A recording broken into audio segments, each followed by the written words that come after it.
जिससे कि मैं सूर्य उदय से पूर्व ही जड़ी बूटियां प्राप्त करके लंका लौट सकूं।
राक्षसी मकरी अप्सरा बन गई।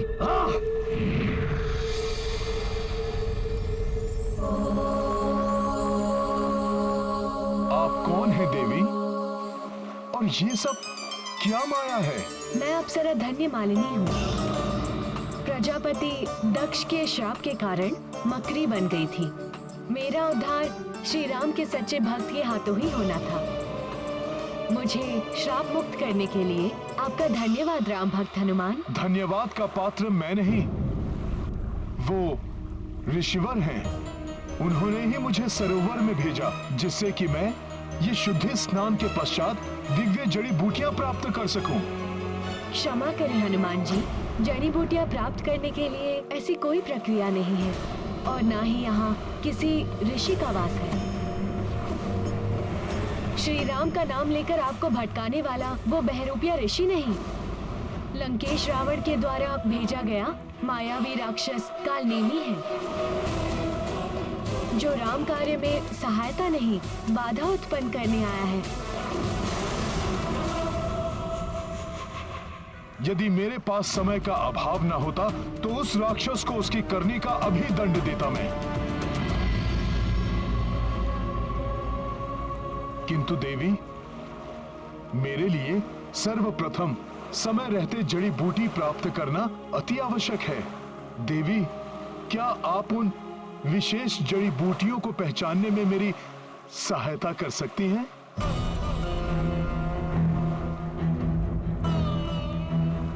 आपके उपकार के प्रति फलस्वरूप आपकी सहायता करके मैं स्वयं को भाग्यशाली समझती, किंतु दुख है कि मैं इस राम काज में आपके लिए मात्र शुभकामना ही कर सकती हूँ, अन्य कुछ नहीं। मुझे क्षमा करें। प्रणाम।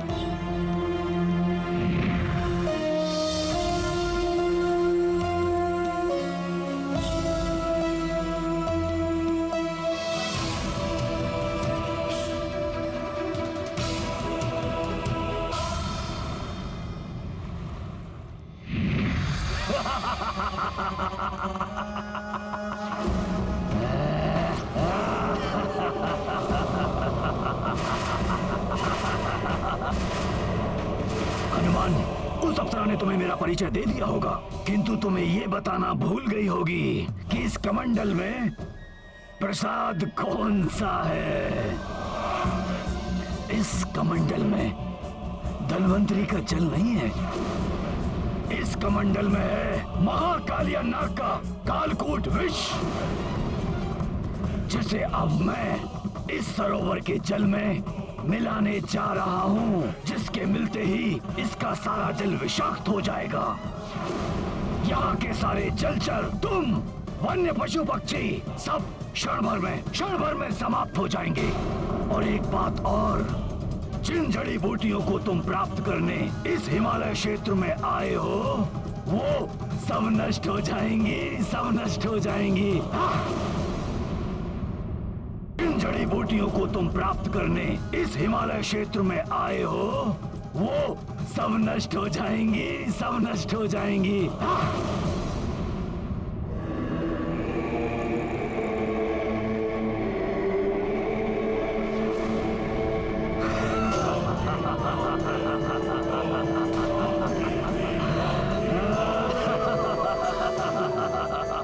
इस राक्षस से युद्ध करने के लिए समय शेष नहीं है। इसी के कालकूट विष से इसका वध कर देता हूं मैं।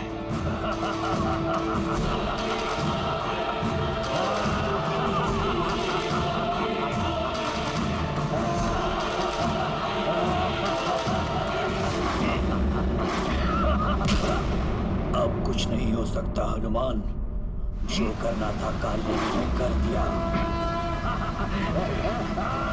तुम्हारा प्रसाद तुम्हें ही ग्रहण कराता हूं अभी।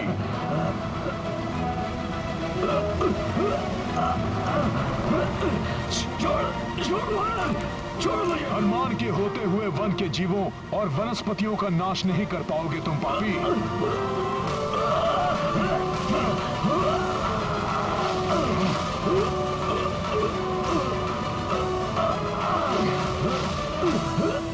धन्वंतरी जी का प्रसाद है ना, तो फिर पान करो इसका। कालिया नाग का विष, कालकूट विष।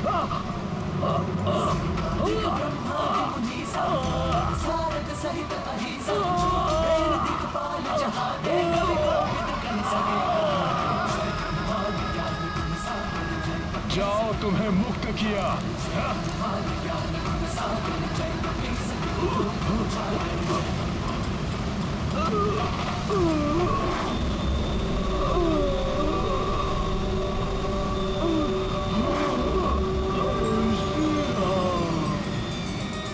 रामकाज में बाधक ये राक्षस तो समाप्त हो गया, किंतु मेरी दुविधा अभी तक समाप्त नहीं हुई। मैं पहचानूं कैसे उन जड़ी बूटियों को? समय भी व्यतीत होता जा रहा है, क्या करूं मैं?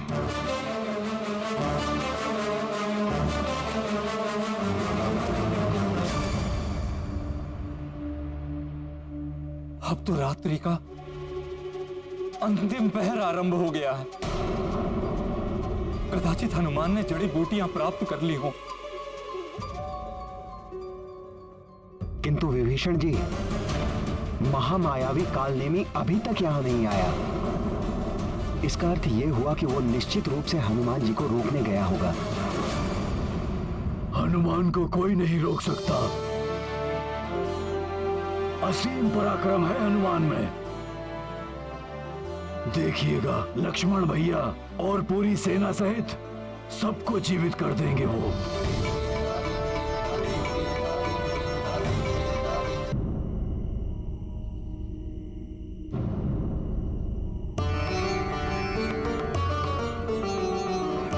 कौन कौन सी है वो विशेष जड़ी बूटियां, कैसे ज्ञात करूं मैं?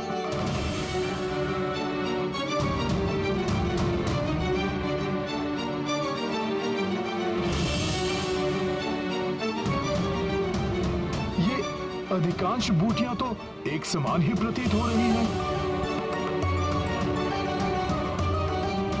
यदि इनमें अंतर ढूंढ भी लूं, तो कैसे ज्ञात होगा कि ये कौन सी जड़ी बूटी है?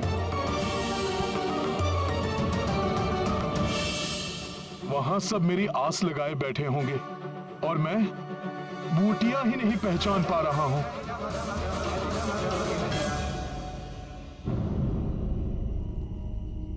हे पर्वत श्रेष्ठ द्रोणागिरी, अब आप ही मेरी सहायता कीजिए, दर्शाइए मुझे मार्ग।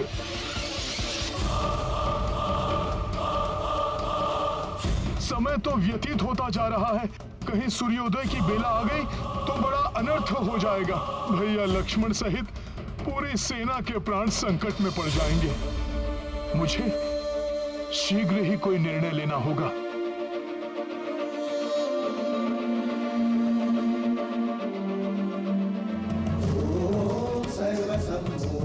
मुझे क्षमा करना पर्वत श्रेष्ठ द्रोणागिरी, आपके पास भी मेरी समस्या का कोई हल नहीं है और सूर्योदय की बेला निकट आ रही है।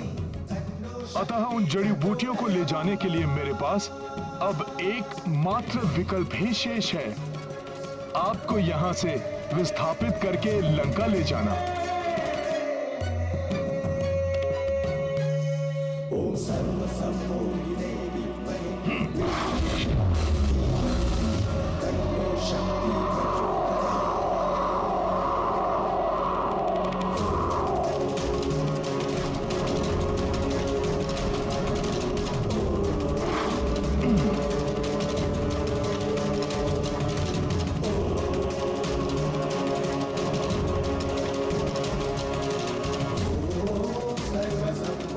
विशाल पर्वत द्रोणागिरी, अब आपका यहां से विस्थापित होने का समय आ गया है।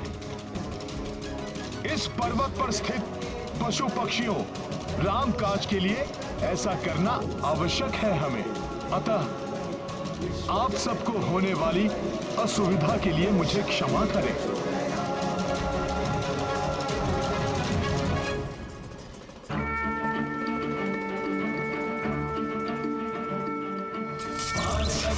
लक्ष्मण के सब प्राण सजे सुत रावण मारो, लेके दैत्य सुषेण समेत अभय गिरिद्रोह सुवीर उबारो। नानी सजीवन हाथ गई तब लक्ष्मण को तुम प्राण उबारो।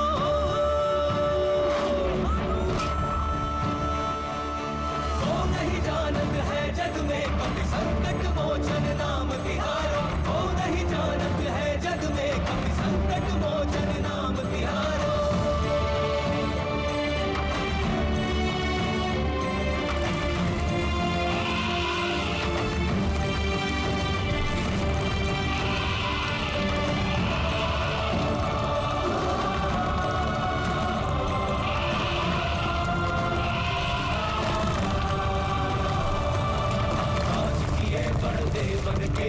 वीर महाप्रभु देख विचारो, कौन सो संकट मोर गरीब, जो तुम सो नहीं जात है डारो। देंगी हरो हनुमान महाप्रभु, जो कछु संकट होए हमारो।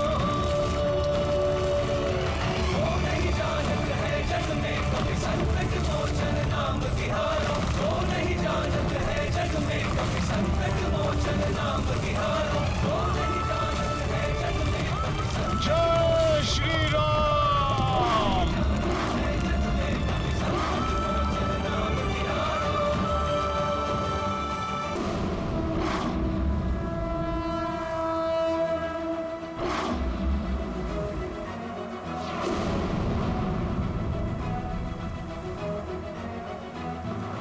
ये अकस्मात ही मुझे आकाश के इस क्षेत्र में दिव्य सा एक सुखद सा आभास क्यों हो रहा है?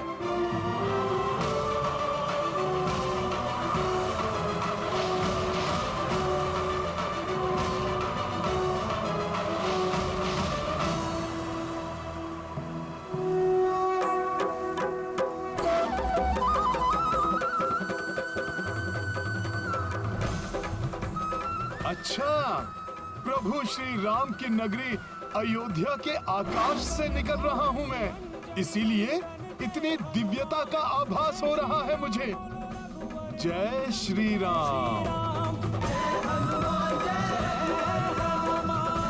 अब शीघ्र ही लक्ष्मण भैया स्वस्थ हो जाएंगे, माता सीता मुक्त हो जाएंगी, फिर उनके साथ ही इस पुण्य धरा का मैं स्पर्श करूंगा।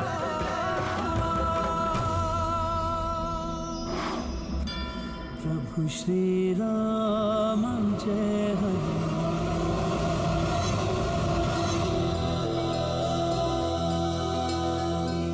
राम जय श्री राम। अयोध्या सूनी हो गई है आपके बिना। सूना हो गया है आपके अनुज भरत का जीवन। अब और विच्छोर नहीं सहा जाता। जैसे जैसे आपके वनवास का समय समाप्त हो रहा है, दिन के 4 प्रहर भी 4 युग के समान लगने लगे हैं। कब इन मुरझाए हुए नेत्रों को दर्शन देंगे भैया? कोई समाचार, कोई सूचना नहीं, कहां पर है, कैसे है?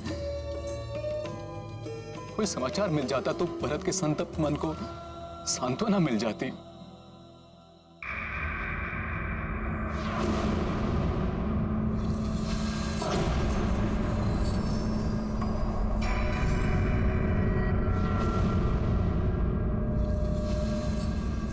अकस्मात ये विशाल छाया क्या है?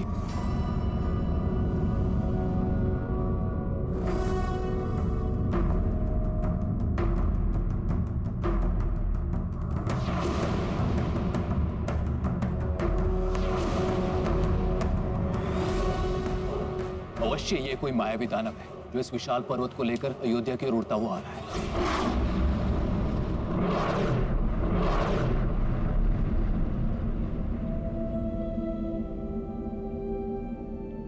ये अयोध्या का राजभवन, मैं भी बाल अवस्था में यहाँ पर आया था। ये तो राजभवन की ओर देख रहा है।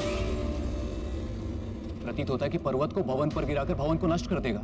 मुझे इसे यहीं रोकना होगा।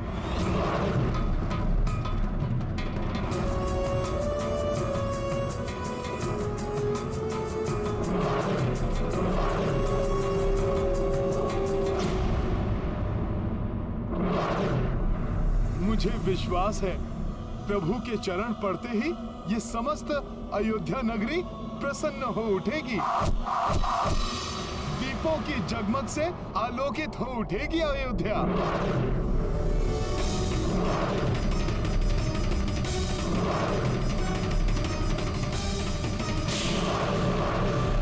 ये क्या है?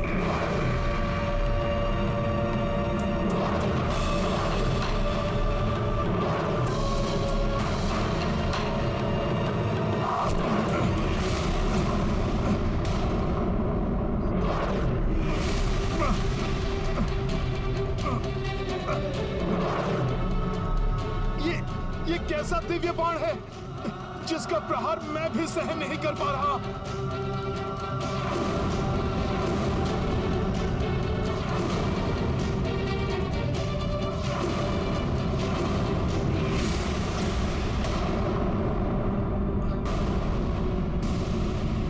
अयोध्या पर गिरकर इसे नष्ट कर देगा। इसे पूर्व में से खंडित कर देता हूं। द्रोणागिरि पर्वत और ये पवित्र धरा, प्रभु श्री राम की नगरी अयोध्या, दोनों को नष्ट होने से बचाना होगा।